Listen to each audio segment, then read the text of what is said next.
Hello, welcome to Strip Panel Naked. I'm Hass, and I'm going to show you some of the cool stuff lurking in the pages of some of the best comics. Laying out a comic is a huge artistic decision. There are a whole host of options you have available to you when it comes to structuring how the story will unfold within the panels. So when a writer and artist restrict themselves to working within a very rigid rule set about how they will lay out the comic, that can often lead to interesting results. Alan Moore, in his On Writing Comics essays published by Avatar Press, said through limiting yourself you have an opportunity for a kind of jiu-jitsu dynamic where we can work off of limitations to actually further ourselves. And so by implying a limitation on what you're able to do, you're forced as a creator to figure out a way to work around those restrictions and use them to the best effect. There are a whole host of comics that you can look at that utilize a 9-panel grid effectively, but I really want to take a look at Omega Men number 9 by Tom King, Barnaby, Bagenda and Romulo Fajardo Jr. Omega Men is drenched in symmetry every issue, reflecting in part the Omega Men logo, which is itself symmetrical. In Omega Men number 9, Tom King takes the use of the 9-panel grid and adapts it in an interesting way, both through symmetry and by breaking the self-imposed rules of the 9-panel grid. Before we look at that in depth, I think we need to establish how the 9-panel grid works. Here, a simple example. We've got 3 columns and 3 rows of content. The panels are taller than they are wide, which limits horizontal space but allows vertical space. It means it's easier to create panels and composition like this on the first page of Omega Men number 9, where you create the contrast in size and power framing.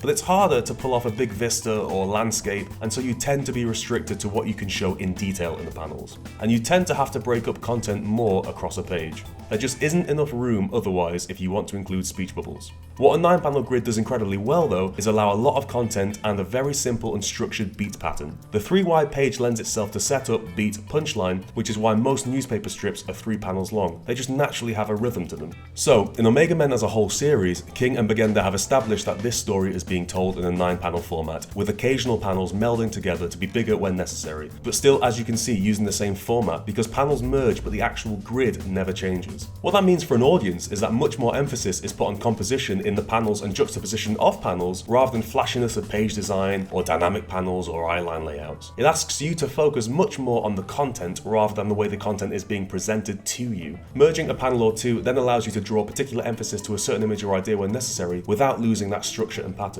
In addition, gridded structured pages through a comic and series imply a level of control and rigidity. In Watchmen, for example, a big part of the 9-panel grid was this idea that everything felt under control, as it turned out to be by a genius mastermind at the end. And in Omega Men, the same is true. While the events of some of the panels give off a freewheeling, everything is erupting and losing control sense, actually the characters are smarter and more organised than that, and the panel structure reflects it. So in Omega Men issue 9, King slowly devolves the structure page after page after page, leading to a big middle double splash page here. So page 1 has 9 panels, page 2 8, page 3 7, etc, etc. And the beauty of this approach is subtlety. Only one thing changes page to page, as you can see here, and so it's not making a big deal about the change, it's slow and methodical. Now, this is purposeful, obviously, but for more than one reason. The comic Omega Men is about a group of aliens whose parents were enslaved and act as a sort of rebel force against the Citadel. This issue, Kyle Rayner, the White Lantern, is set to deliver a speech about some dastardly deeds committed by the government, essentially. The 9-panel grid structure comes into play massively here, as page after page the panels dissolve into each other. And one of the reasons for this is the devolution of control of the story. As Kyle Rayner speaks, a second plot is happening to blow up a planet. It's being done by Omega Men without Rayner's knowledge and consent, and so this dissolving panel structure shows that control is slipping page after page after page. And this is Tom King adding context to the way the story is being presented. The actual construction of the panels and pages tell another layer to the story. The other thing this changing panel amount does is allow a slow, dramatic build to the big splash in the middle of the comic, this double page spread of the exploding planet. Now, we talked before about pacing and speeding up and slowing down comics, and what King and Bagenda have done cleverly is not really change the pace of their story, even though the amount of panels are changing every page. And they've done this by keeping a high amount of speech bubbles on every page, increasing the amount of dialogue on panels that have opened up, so that actually it still takes you a while to get through a page like this where there's only 4 panels, or a page like this where there's only 1. Bagenda also makes the larger panels more detailed, so you have to take in more visual information. His compositions become deeper with more than one point of interest, so actually when you look at a page like this with only 2 panels, it can take as long to read as this page with 8. Again, the reason for this steady pacing is so the build up to the middle splash becomes much more dynamic and impactful. Even though the panels are slowly opening up, forcing the pace to remain steady means this double page splash explosion comes almost like a jump cut, and because it is only one caption and actually not much detail to absorb as a reader, it feels, in comparison to the density of the rest of the issue, like it's all happened and over in a split second. And that's really beautiful.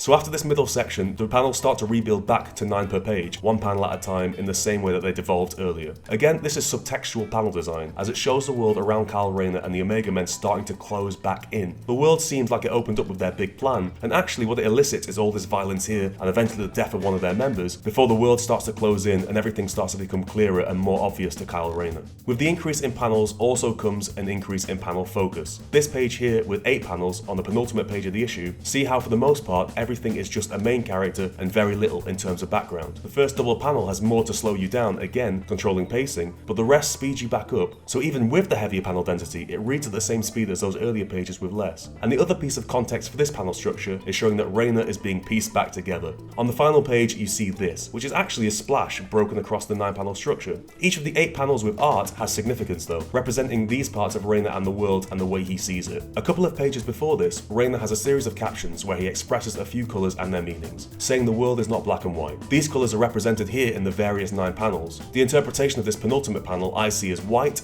representing his status as the White Lantern, juxtaposed to the black panel here, as he mentions earlier about things not just being black and white. This is King and Bagenda taking a splash page and forcing your eye to various sections of it to make a point, to recognise we are seeing parts of a whole, not just an image of Rayner ready to fight. It adds context and subtext beyond the standard ending splash page, setting you up for issue 10, because it's actually telling you why Rayner is doing this. Greed, fear, rage, love, compassion, hope, will, good and evil. This is the creators telling you all these emotions are at play right now with Rayner. He's not doing this because he's the good guy, he's doing this because that mix of emotions is welling up inside of him, and this is how he has to cope with it. When you take a look at a comic page and see panels and the layout of panels, it's not just about drawing a series of actions in a row. There's a lot of possibilities in the way you can structure that storytelling, and indeed the smartest way is to make the panels just as much a part of the narrative as the content inside of them. Tom King and Barnaby Bagenda know that, and they managed to utilise the medium in a clever and manipulative way to construct a story that plays with your expectations. It shows how flexible and inventive the comics medium can be, even when it looks like just the same old 9-panel grid every page. Thanks for watching. If you're enjoying Strip Panel Naked and the videos, you might want to check out our Patreon, where we offer reading lists, additional analysis, and full comic breakdowns that go along with each video topic. You can find it at patreon.com/strippanelnaked. Thanks.